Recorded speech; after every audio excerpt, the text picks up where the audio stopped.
Video में आगे बढ़ने से पहले कृपया मेरे चैनल को लाइक एंड सब्सक्राइब करें।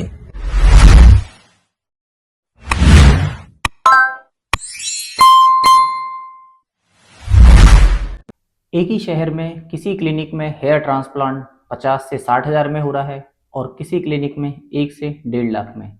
तो आखिर इसमें फ़र्क क्या है? क्या महंगा हेयर ट्रांसप्लांट हमेशा अच्छा होता है? क्या सस्ता हेयर ट्रांसप्लांट हमेशा खराब होता है? क्या पर ग्राफ्ट प्राइस देखकर ही सिलेक्शन किया जाना चाहिए हेयर ट्रांसप्लांट कराने का?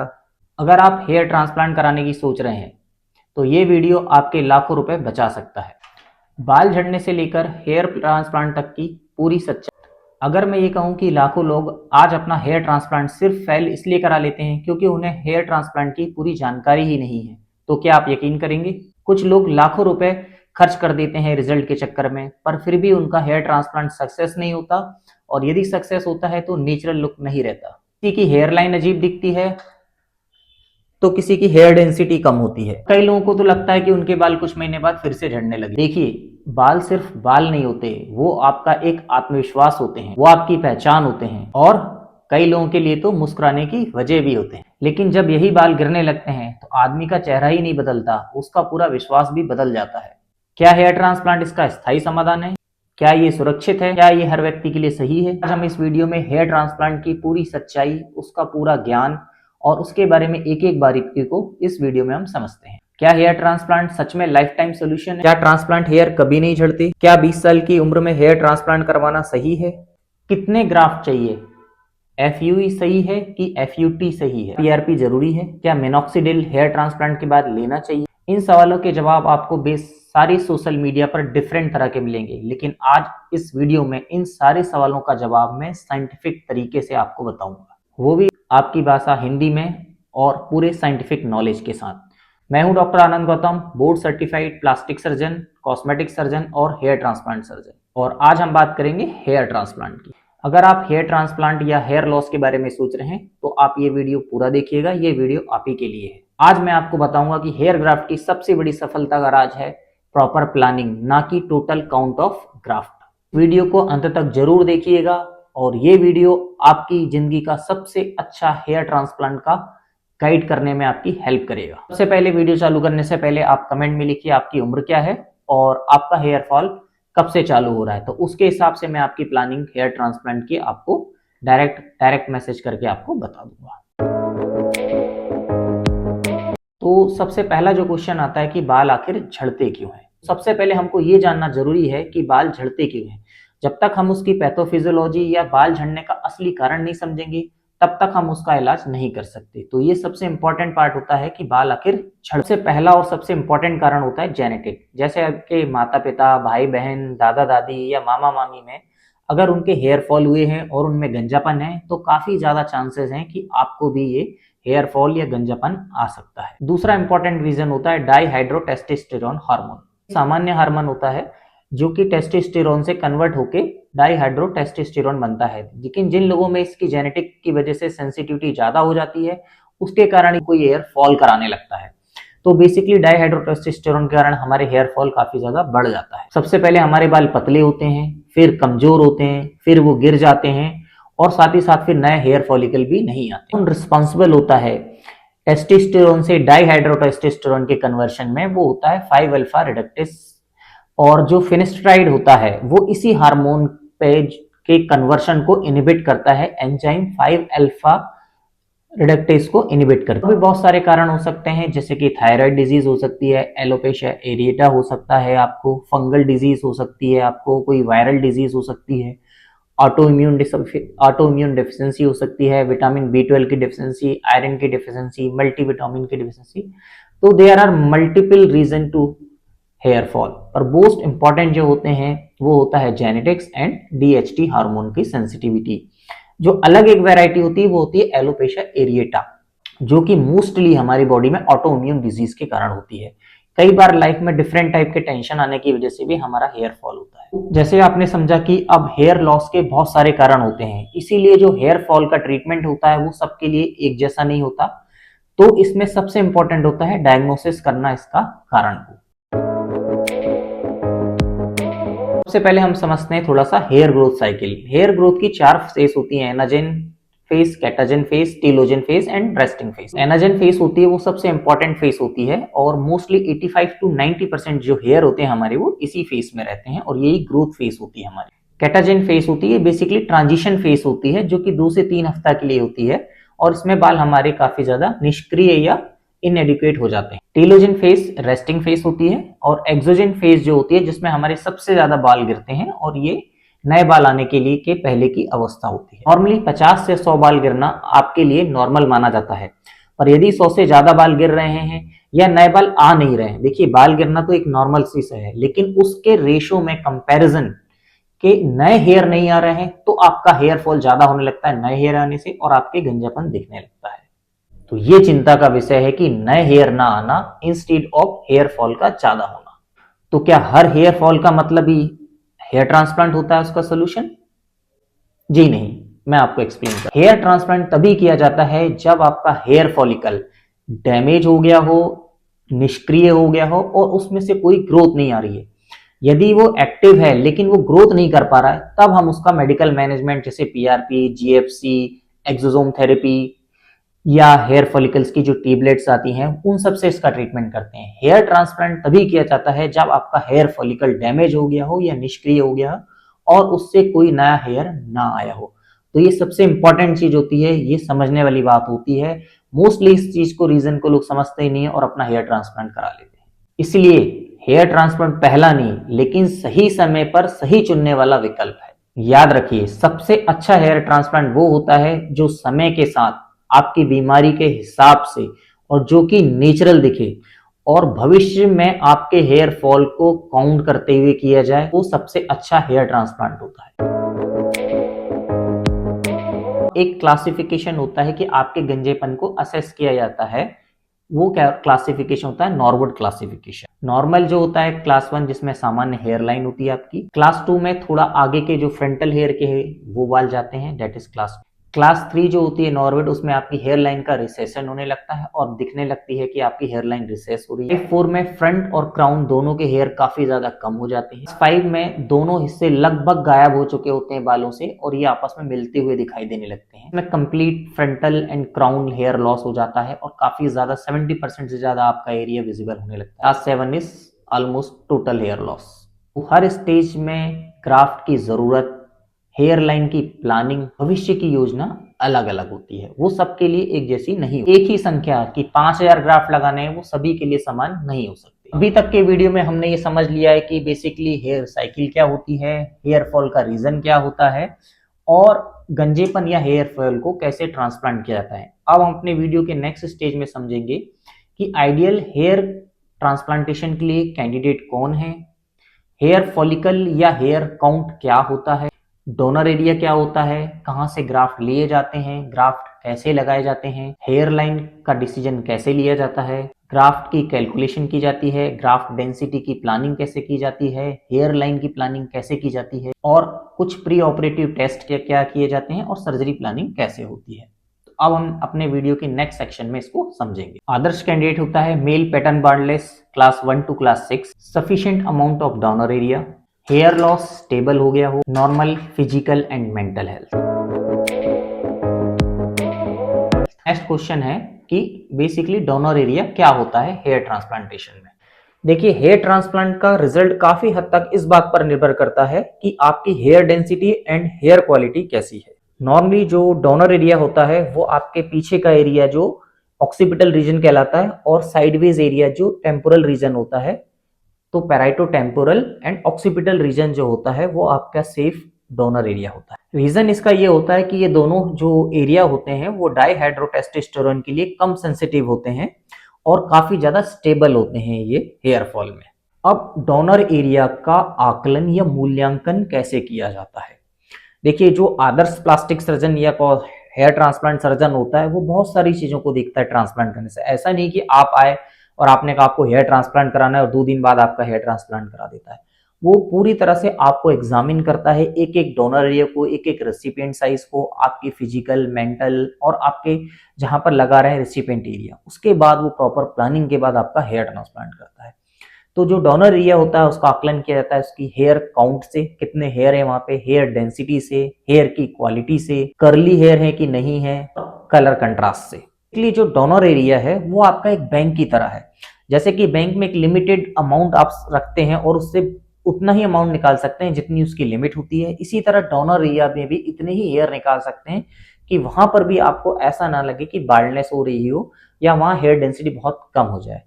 तो इन सब बातों का डोनर एरिया में ग्राफ लेते समय ध्यान रखना पड़ता है। अब डोनर एरिया समझ लिया, गंजापन समझ लिया। अब बेसिकली जो वर्ड यूज होता है इसमें कि ग्राफ्ट, 5000 ग्राफ लगाएंगे, 1000 ग्राफ लगाएंगे, 2000 ग्राफ लगाएंगे, तो भैया ये ग्राफ होता क्या? बहुत लोगों को कंफ्यूजन होता है, उनका मानना है कि एक ग्राफ मीन्स एक हेयर। ऐसा नहीं है, एक ग्राफ में एक हेयर भी हो सकता है, 2 हेयर भी हो सकते हैं, 3 हेयर भी हो सकते हैं और 4 हेयर भी हो सकते हैं। तो ये बहुत ही समझने वाली चीज होती है कि एक ग्राफ का ये नहीं कि एक हेयर हो गया। मैंने बोला जैसे कि 2000 ग्राफ लगाए तो हो सकता है कि उसमें एवरेज जो 2 ग्राफ्ट का हेयर हो तो 4000 ग्राफ्ट लगे। तो ऐसा नहीं है कि 1 graft is equal to 1 hair. तो ऑन एंड ऑफ एवरेज अगर हम समझे, जैसे कि हम 1000 ग्राफ लगाते हैं तो मान के चलिए आप 1800 टू 2000 आपके जो हेयर होते हैं वो लगाए जाते हैं आपके हेयर में। अब इन ग्राफ्ट का जो यूज होता है वो बहुत इंपॉर्टेंट होता है कि single graft, double graft, triple hair वाले ग्राफ्ट कहाँ लगाया जाए। जो सिंगल ग्राफ्ट होता है जिसमें कि एक हेयर होता है वो हम फ्रंट की हेयर लाइन के लिए लगाते हैं। जो डबल जिसमें 2 हेयर होते हैं वो फ्रंट की डेंसिटी के लिए लगाते हैं। सिंगल हेयर ग्राफ्ट की वो हेयर लाइन के लिए लगाते हैं, जिसमें 2 हेयर होते हैं वो डेंसिटी के लिए लगाए जाते हैं फ्रंट। ट्रिपल जिसमें 3 हेयर होते हैं उस ग्राफ्ट को मिड स्कैल्प में लगाते हैं ताकि आपका स्कैल्प भरा हुआ दिखे। मल्टी हेयर होते हैं वो हम आपके पोस्टेरियली यानी क्राउन में लगाए जाते हैं क्योंकि वहां डेंसिटी काफी ज्यादा चाहिए होती है और वो काफी रेजिस्टेंट एरिया होता है। और यही वो टेक्निक है जिसकी वजह से आपके जो हेयर हैं वो काफी नेचुरल दिखते हैं। अब कितने ग्राफ्ट लगेंगे मेरे को? देखिए, ग्राफ्ट हर के लिए अलग अलग कैलकुलेशन होती है। एक ग्राफ्ट की कैलकुलेशन की एवरेज मान ले 3000 या 5000, वो आपके लिए सफिशिएंट नहीं थी। बेसिकली ये डिपेंड करता है बाल्ड एरिया पर, आपके हेयर डेंसिटी के गोल पर, हेयर थिकनेस, हेयर क्वालिटी और फ्यूचर में हेयर लॉस को कंसीडर करके। नॉर्मली फ्रंट में अगर आपको हेयर लाइन का करेक्शन चाहिए या हेयर लाइन रिसेस हो रही है तो 1800 से 2500 हेयर आपके लिए सफिशिएंट होते हैं। यदि फ्रंट और मिड स्कैल्प गया है तो 2000 से 3500 तक आपके लिए सफिशिएंट होते हैं हेयर, और काफी ज्यादा बड़ा एरिया गया है तो 4500 से 5000 ग्राफ्ट आपके लिए सफिशिएंट होते हैं।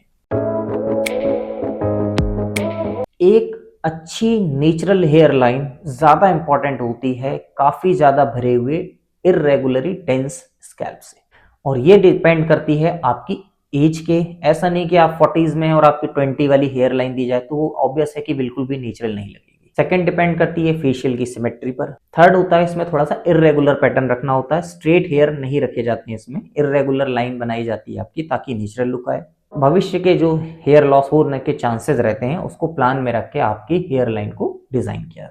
यही वो गहरा रहस्य है जिसकी वजह से आपकी जो हेयर लाइन है, ये जो हेयर है काफी ज्यादा नेचुरल दिखते हैं। यहाँ तक आपने पूरा थ्योरी का पार्ट समझ लिया है। अब हम जो नेक्स्ट पार्ट है उसमें हम ऑपरेशन थिएटर के अंदर जाएंगे और किस तरह से हेयर ट्रांसप्लांट किया जाता है, ग्राफ्ट कैसे हार्वेस्ट किया जाता है, उनकी प्रोसेसिंग कैसे की जाती है और उनको कैसे लगाया जाता है, अब हम इस पार्ट में आपको बताएंगे। साथ ही साथ हेयर ट्रांसप्लांट की बहुत सारी टेक्निक होती है, FUT है, FUE है, DHI है या सेफायर टेक्निक है। कि कौन कौन सी टेक्निक है, इनके एडवांटेज क्या है, डिसएडवांटेज क्या है और आपके लिए कौन सी बेस्ट टेक्निक है, वो इस पार्ट में हम डिस्कस करेंगे।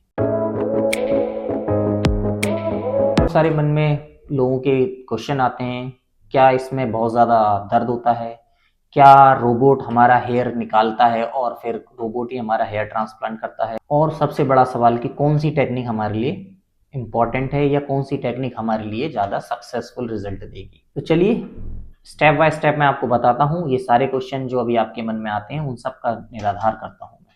बेसिकली ऑपरेशन वाले दिन क्या होता है कि आपको इंस्ट्रक्शन दिया जाता है कि आप अल्कोहल, स्मोकिंग और कोई भी हैवी एक्सरसाइज 3 दिन पहले ऑपरेशन से पहले बंद कर दें।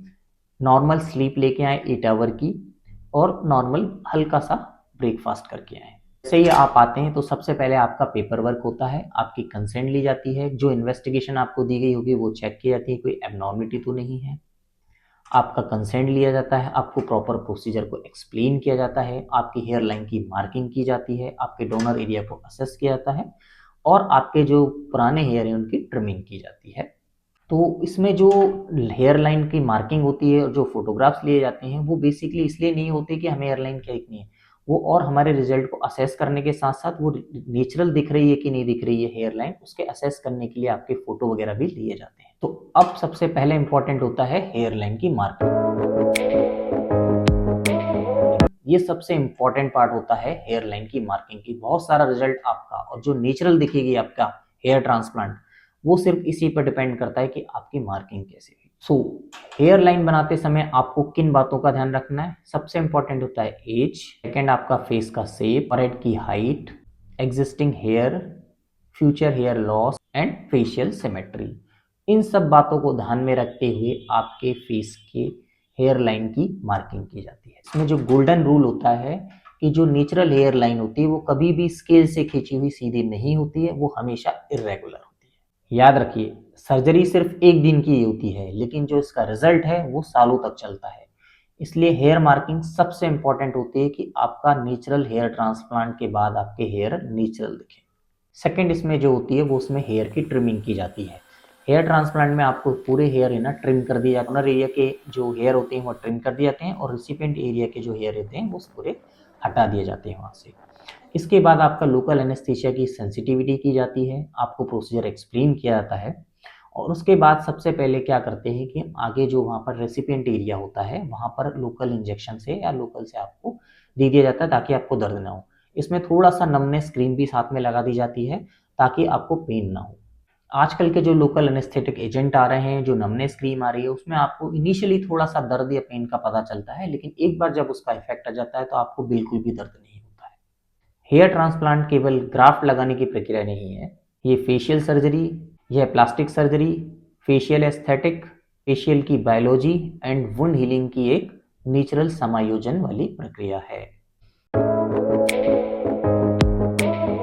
तो अब होती है चालू सर्जरी। तो डिफरेंट टेक्निक्स होती हैं। तो सबसे पहले मैं आपको एक्सप्लेन कर रहा हूँ FUE, फॉलिकुलर यूनिट एक्सट्रैक्शन।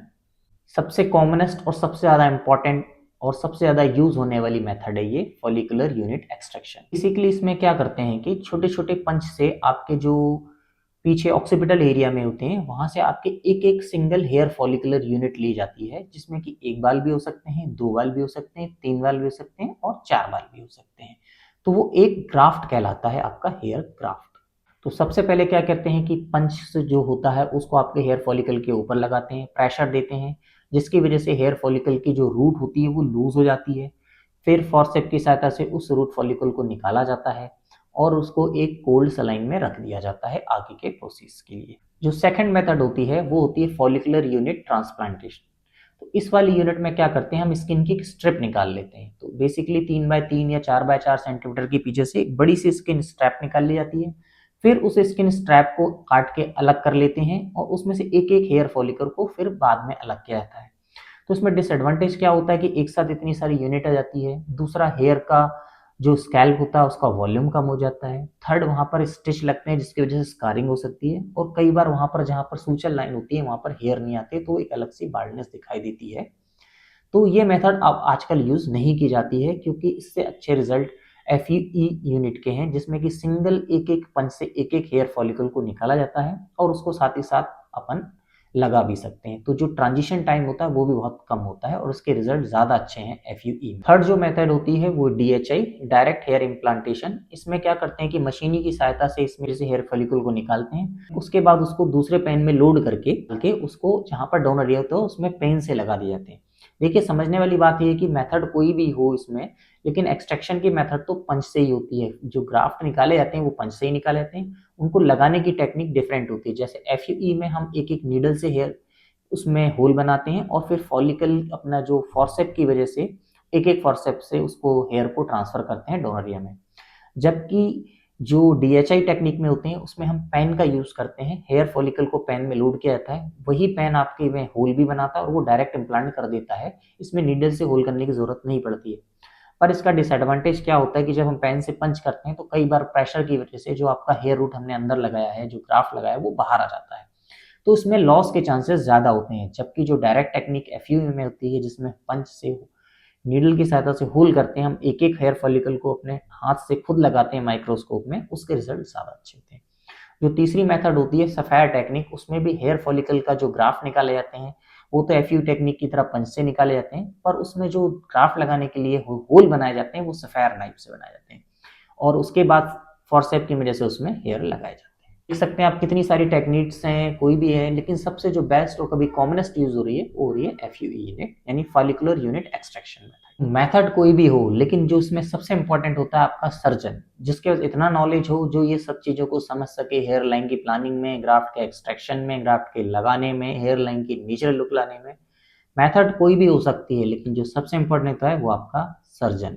अब जो नेक्स्ट इंपॉर्टेंट होती है इसमें हेयर फॉलिकल या हेयर ग्राफ्ट को लगाना, डेट इज इम्प्लांटेशन। तो ये वही मेथड है जिसमें हम हेयर का डिसाइड करते हैं, उसकी डायरेक्शन, उसका एंगल, उसकी डेंसिटी, उसका साइट, उसका डिस्ट्रीब्यूशन, उसका नेचुरल फ्लो। यही तय होता है आपकी कि नेचुरल जो आपकी हेयर लाइन है वो नेचुरल दिखेगी या कि लुक दिखेगी कि आपने हेयर ट्रांसप्लांट कराया हुआ है। तो मैं अभी आपको दो फोटोग्राफ्स दिखा रहा हूँ कि एक हेयर ट्रांसप्लांट प्लास्टिक सर्जन ने किया और एक ऐसे किसी से उनने डेंटल या ट्रांसप्लांट्स करवा लिया है। तो आप दोनों देखेंगे कि उनमें रिजल्ट नेचुरल है कि नहीं है, आपको खुद देख के समझ में आ जाएगा कि कौन सा नेचुरल है और कौन सा एबनॉर्मल है। तो आप ये देख रहे हैं, ये दोनों फोटोग्राफ्स हैं, तो आप देख सकते हैं ये जो मैं राइट साइड पे है मेरी, ये हेयर ट्रांसप्लांट मेरे द्वारा किया गया है। आप देख सकते हैं कितना नेचुरल रिजल्ट है। और ये जो आप देख रहे हैं ये किसी और का किया गया है, जिसकी प्लानिंग भी गलत है, टाउनर एरिया का सिलेक्शन गलत है, और जो इम्प्लांटेशन में जो उसके डायरेक्शन का, एंगल का, डेंसिटी का, फ्लो का बिल्कुल ध्यान नहीं रखा है। तो आप समझ गए होंगे कि हेयर ट्रांसप्लांट कोई ऐसी छोटी सी चीज नहीं है, इसमें सबसे इंपॉर्टेंट होती है प्लानिंग और उस प्लानिंग को करने वाला सर्जन। अब आप समझ रहे होंगे कि हेयर लाइन ही सबसे इंपॉर्टेंट क्यों होती है। देखिए, हेयर ट्रांसप्लांट का मतलब ये नहीं है कि सिर्फ बाल लगा दिए, लेकिन हमारे लिए सबसे जरूरी ये होता है कि ऐसी नेचुरल लुकिंग हेयर लाइन बनाना, वो भी डेंसिटी, फ्लो, डायरेक्शन के साथ, जो कि नेचुरल लगे और लॉन्ग लास्टिंग भी रहे। हेयर लाइन की डिजाइन किन बातों पर डिपेंड करती है? एज। हर एज ग्रुप की हेयर लाइन अलग अलग होती है, तो एज के हिसाब से आपकी हेयर लाइन बनेगी। 20 साल के लड़के के लिए हेयर लाइन अलग होगी, 40 साल के लिए अलग होगी और 50 साल के लिए हेयर लाइन अलग होगी। Second, face symmetry, round, Oval, square और लॉन्ग फेस, इनके लिए हेयर लाइन अलग अलग होती है। हेयर की डायरेक्शन का विज्ञान, यही वो गलती है जिसे कोई भी इंटरनेट या सोशल मीडिया, इंस्टा, फेसबुक आपको नहीं बताएगा। हेयर लगाना ही सिर्फ साइंस नहीं है, हेयर किस डायरेक्शन से निकलेगा, किस एंगल में ग्रो करेगा और कैसा उसका फ्लो होगा, नेचुरल रिजल्ट के लिए ये सबसे ज्यादा जरूरी होती हैं चीजें, और यही सब चीजें आपके नेचुरल रिजल्ट को तय करती हैं। तो फ्रंट के जो हेयर लाइन होते हैं या फॉरहेड के जो हेयर लाइन होती है, उसमें बाल हल्के आगे और नीचे की तरफ निकलते हैं। जो टेम्पल एरिया होता है उसमें बाल तिरछे और पीछे की तरफ निकलते हैं। मिड स्कैल्प में जो होता है वो बाल अपना धीरे धीरे रोटेशन बदलते रहते हैं, क्योंकि वो राउंड ऑफ में निकलते हैं। क्राउन वाला पार्ट जो होता है वो सबसे मुश्किल होता है आपको नेचुरल हेयर ट्रांसप्लांट देने में, क्योंकि जो क्राउन वाला पार्ट होता है उसमें जो हेयर है ना वो आपके राउंड राउंड घूमते रहते हैं, इसलिए कोई डायरेक्शन आप डिसाइड ही नहीं कर पाते किस डायरेक्शन में हेयर लगाया जाए। और क्राउन वाला पार्ट ही जो आपको दिखता है और फ्रंट वाला हेयर कि आपके नेचुरल हेयर लगे हैं कि नहीं लगे हैं। सेकंड होता है हेयर का एंगल, हेयर किस एंगल पर लगाया जाए, ये एकदम करोड़ों की कला है जो बहुत मुश्किल से मिलती है। हेयर जितना फ्लैट दिखेगा उसका रिजल्ट उतना ही अच्छा होगा और वो उतना ही नेचुरल दिखेगा।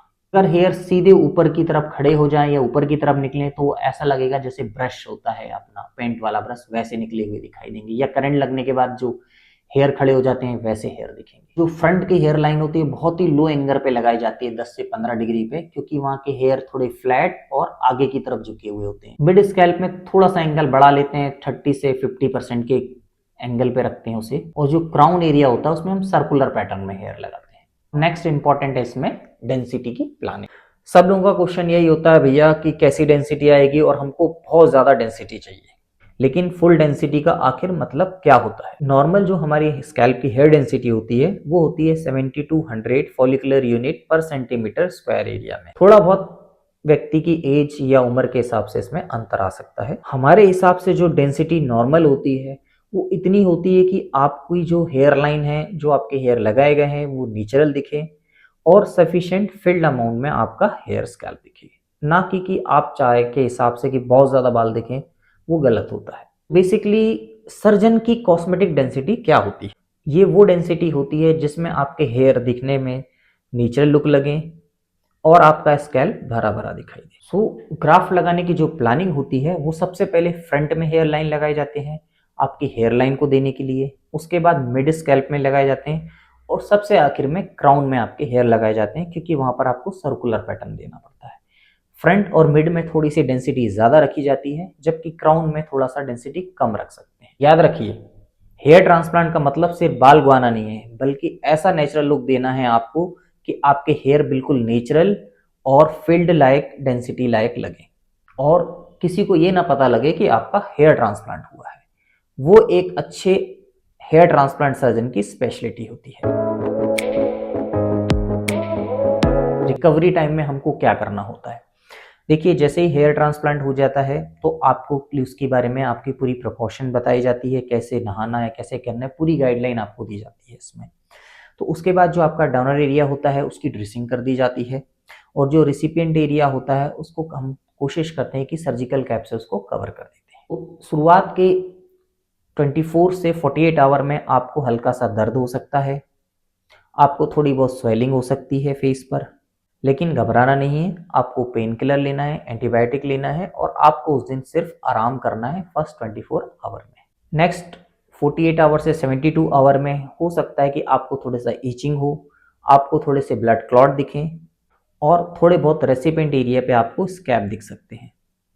लेकिन ये ध्यान रखने वाली बात है कि आपको उन स्कैब को अपने हाथों से या खुरच के उनको नहीं निकालना होता है। डे 4 टू डे 7 में जो आपके जो हेयर लगाए गए होते हैं उनमें हेयर फॉलिकल में ग्रोथ दिखने लगती है, थोड़े थोड़े से हेयर बाहर निकलते हुए दिखने लगते हैं और जो अब हेयर फॉलिकल हमने लगाए थे वो अपने नए प्लेस पर एक्वायर्ड होने लगते हैं और अपनी ग्रोथ वहां से लेने लगते हैं। इस जगह पे भी आपको अपने स्कैब अपने हाथों से नहीं हटाना है, क्लॉट नहीं हटाना है। धीरे धीरे आपकी पेन कम चुका होता है, स्वेलिंग भी कम हो जाती है इसमें और आपकी पहली चेक ड्रेसिंग इसी वक्त की जाती है डोनर एरिया की। 7 टू डे 10 में आपका पहला हेयर वॉश दिया जाता है। फर्स्ट 10 डेज में आपको एक नॉर्मल सलाइन की स्प्रे करना होता है। कोशिश करें कि थोड़ा सा कोल्ड हो, हल्का सा ठंडा सलाइन से आप स्प्रे करें। हर 1 घंटे से 2 घंटे के बीच में आपको स्प्रे करना होता है। अगर आप जितना अच्छा सलाइन का कर सकते हैं उतना अच्छा करें। ये आपके हेयर ग्राफ्ट की सर्वाइवल के लिए बहुत इंपॉर्टेंट होता है, क्योंकि उनको नमी चाहिए होती है और थोड़ा सा लो टेम्परेचर चाहिए होता है। तो आप हर घंटे में अगर ये स्प्रे कर सकते हैं जब तक आप सोए नहीं, तो ये बहुत अच्छा रिजल्ट देता है। याद रखिए, हेयर ट्रांसप्लांट एक सर्जरी नहीं है, बल्कि ये एक जर्नी है। जिस मरीज में धैर्य होता है और जो रेगुलर फॉलोअप करता है और जो पूरी जो एडवाइस दी गई उनको मानता है, उसका रिजल्ट काफ़ी अच्छा और नेचुरल होता है। क्योंकि हेयर ट्रांसप्लांट का जादू ऑपरेशन थिएटर के अंदर नहीं होता है, बल्कि प्रॉपर प्लानिंग में, हेयर ग्राफ्ट लगाने में और उसके पोस्ट ऑप केयर में होता है, जो आपको 12 महीने बाद दिखाई देता है। क्या आपको पता है दुनिया के सबसे ज़्यादा जो हेयर ट्रांसप्लांट फेल होते हैं वो हेयर ट्रांसप्लांटेशन की वजह से नहीं, बल्कि उसकी प्रॉपर केयर ना करने की वजह से फेल होते हैं। मैंने ऐसे बहुत से मरीज देखे हैं जिनका हेयर ट्रांसप्लांट का रिजल्ट अच्छा नहीं आया, क्योंकि उन्होंने प्रॉपर ऑपरेशन के बाद अपनी केयर नहीं करी या इंटरनेट पर देख के उन रेडीमीज को यूज़ किया है आफ्टर हेयर ट्रांसप्लांट। तो ऐसा बिल्कुल ना करें। स्लीपिंग पोजीशन क्या होना चाहिए हेयर ट्रांसप्लांट के बाद, ये सबसे ज़्यादा पूछे जाने वाला सवाल होता है। डॉक्टर साहब सोएं कैसे? तो मैं आपको ये भी बता देता हूँ आज। देखिए, शुरुआती दिनों में सिर को ऊंचा करके सोएं, 2 तकिए या नेक पिलो का यूज़ करें और कोशिश करें कि सिर में किसी तरह की चोट ना लगे और अपने स्कैल्प को रगड़े नहीं पलंग पर। और जो डोनर एरिया है उसको हमेशा ऊपर रखें, उसके सर बल ना सोएं। सेकंड जो सबसे ज़्यादा कॉमन क्वेश्चन आता है मरीजों के मन में कि हेयर वॉश कब करें, कैसे करें। सबसे इंपॉर्टेंट पार्ट है ये। सबसे पहले तो ये है कि जो आपके प्लास्टिक सर्जन ने आपको जो बताया कि हेयर वॉश कब करना है, किस शैम्पू से करना है, वो फॉलो करें। हल्के हाथ से धोएं, नाखून का उपयोग ना करें। आपको शैम्पू को अपने हाथ में लेना होता है, हाथ में ही झाग बनाना है और धीरे धीरे अप्लाई करना होता है आपको स्कैल्प के। और बिल्कुल पतले हल्के से शॉवर से लेके आपको धीरे धीरे अपने हेयर के को वॉश करना होता है। ध्यान रखिएगा कि मसाज नहीं करना है, जम से नहीं रगड़ना है और सॉफ्टली उनको टॉवल की सहायता से उनको ड्राई करना है। ऑफिस, ट्रैवल एंड ड्राइविंग ये आप 10 टू 15 डेज के बाद कर सकते हैं, पर कोशिश करिए कि अपने हेयर पर सर्जिकल कैप पहने ताकि आपके हेयर पर डायरेक्ट एयर ना लगे और वो ड्राई ना हो। कोशिश करें सन एक्सपोजर को अवॉइड करें, जब भी बाहर निकलें अपने आप को कवर करके जाएं। आपको अवॉइड करना है smoking, alcohol, gym, helmet, exercise, स्वयं की मेडिसिन लेना और इंटरनेट को देख के अपने रिजल्ट को असेस करना। इन सब चीज़ों को अवॉइड करें इनिशियल 1 मंथ। देखिए कुछ ना कुछ रीज़न होते हैं इन सब के, तो हम उसमें ना जाएं, पर ये फॉलो करना बहुत ज़रूरी होता है। 1 मंथ तक आप ये सब ना करें। Hair colour, hair cut, gel avoid for 1 month. 1 month के बाद आप हेयर कट थोड़ा सा करा सकते हैं, पर कोशिश करें वैक्सिंग, कलर या हीट का जो भी ट्रीटमेंट है वो मिनिमम 3 महीने के बाद ही करें। तो यदि आप इन सब चीज़ों का बहुत अच्छे तरीके से ध्यान रखते हैं तो आपको 100% पूरा रिजल्ट मिलता है और उसमें कोई भी ग्राफ्ट लॉस नहीं होता है। नॉर्मली 10 से 15 डेज में जो आपके डोनर एरिया था ना, वहाँ पर भी आपके हेयर आने लगते हैं और वहाँ पर भी आपको नेचुरल डेंसिटी दिखने लगती है। फिर ड्रेसिंग की भी कोई ज़रूरत नहीं होती है। पेन किलर और एंटीबायोटिक आपको 10 दिन तक कंटिन्यू करने होते हैं और जो रेसिपिएंट एरिया है वहाँ पर भी अब आपको अच्छी खासी ग्रोथ दिखने लगेगी। सो फाइनल कंक्लूड करें हम तो हेयर ट्रांसप्लांट की सफलता सिर्फ हेयर ट्रांसप्लांटेशन वाले दिन निर्धारित नहीं होती है, बल्कि सही patient selection, proper planning, proper operation technique, proper graft की placing, proper assessment of donor area and proper after care, इतनी सारी चीज़ों पर डिपेंड करती है। सबसे इम्पोर्टेंट पेशेंस। हर मरीज एक नई किताब होती है, तो किसी भी और मरीज का फार्मूला हमारे ऊपर लागू नहीं होता है। एक अच्छा सर्जन वो नहीं होता है जो बहुत ज़्यादा ग्राफ लगाए, बल्कि अच्छा सर्जन वो होता है जो आपके हेयर ट्रांसप्लांट के बाद भी आपको natural hair line and natural density they.